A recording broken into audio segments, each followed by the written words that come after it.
Let me start, first of all with the very positive news that you received. How did you get this news that your wife was going to be able to travel here to see your son? Today was 6 o'clock in the morning. Literally, my wife, she was in the embassy. I was waiting for her to get out from there, to call me, say what's going on. But for no reason, I went to online to check her case, if her visa got issued or not. For no reason, I typed her case number and it said issues. At that time, I got so happy. I was literally, I told my attorney, look, the visa got issued, and then he got so happy to be honest. I wasn't aware that her visa would be like this, Did you believe it at first? Were you sort of in disbelief? At the first time, I didn't believe it. I waited for her. I didn't tell no one, so I waited for her to get out from the embassy, and then she confirmed with me, and I called her FaceTime. She confirmed it with me on that. That she had seen the same thing, or she had found out already? No. By the time you called her and told her. When she got out from the embassy, she called me right away. Called you. Yeah, and at that time, I'm like, oh my God. What was her reaction when you let her know that she was going to be able to travel here? When after she got her visa? After she got the visa. I told her, can you get ready within 4 hours? She said no. 6 hours? I really can't. I told her, okay, I'll give you 10 hours from now. She said, okay, I booked the first flight, and then maybe she's going to be on the airplane within 2 hours from now.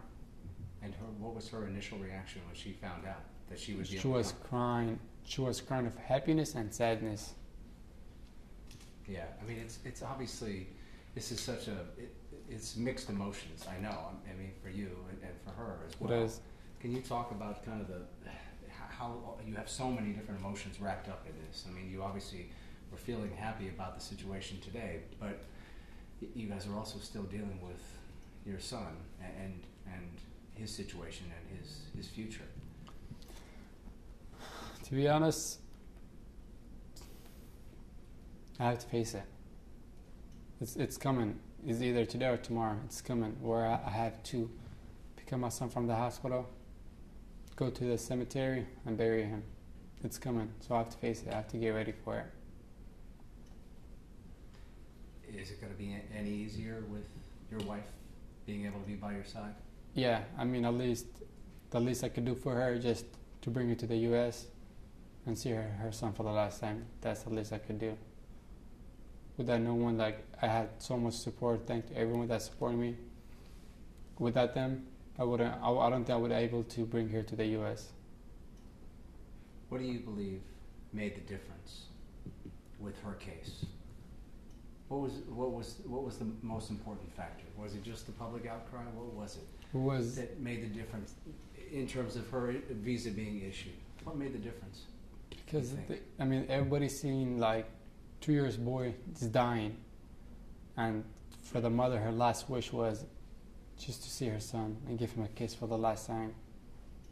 That's what went viral to everyone. When was the last time she was able to see Abdullah? September. All right, so it's been a couple months. Yeah, September. I mean, when she said bye to him, she didn't say bye as goodbye forever. She said bye as I hope he will get well. She never thought he would be like this. So just in those past 2 months, his condition worsened. Yeah, it got worse and worse. To the point where you are now, where doctors have no hope whatsoever. They're saying we did the best thing we could do for him, and we didn't see any change of him. You either let him live for the rest of his life on life support, you could have surgery, or you just could let him be in peace. And you guys obviously want peace for him. I do. And your wife feels the same way, right? How long is she going to be able to stay? Do you know that? Was this open-ended? She got her visa waived. I mean, she would be a resident here with me. So yeah. Okay. Talk about a little bit about the support that you've gotten in this whole process. You had obviously the help from CARE. Without them intervening in your case and bringing it to the forefront, I got it. What might have happened? At first, from the social worker from the hospital, they contact people in San Francisco. So these San Francisco, they contact me. I told them everything was going with my son. The day after, Care called me. I mean, last week on Saturday, I was planning to take that life support out of him.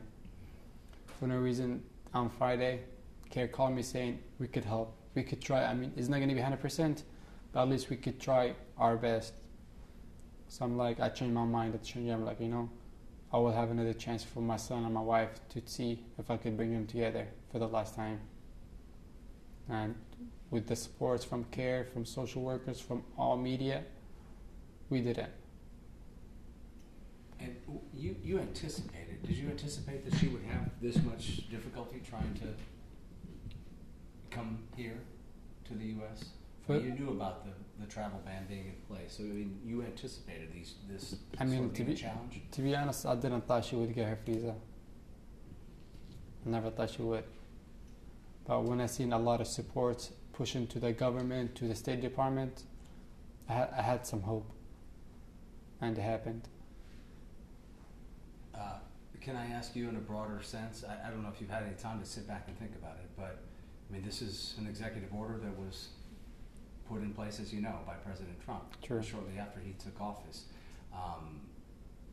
Do you have any thoughts in general on this executive order, this travel ban that impacts obviously Yemen and 6 other I mean, he's only impacting the people that in love with, families. All families, they're supposed to be together. Would you like to see this executive order undone? Reversed? Yes, that would be best for me, my family, from every country. I mean, color doesn't matter, We all need to live. All countries, most countries, especially in Yemen, it's war over there. It's insane. What would be your message to President Trump about this travel ban and the impact it's had on your life and your family? To be honest, it's impacting kids, especially when they're young without their fathers, mothers, family. I mean, it's hurt.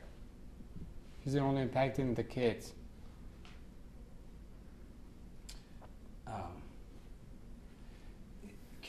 Can I ask a little bit about Abdullah and the condition that he has? Would you explain for me one more time what the condition is, and again how you first realized that something was wrong?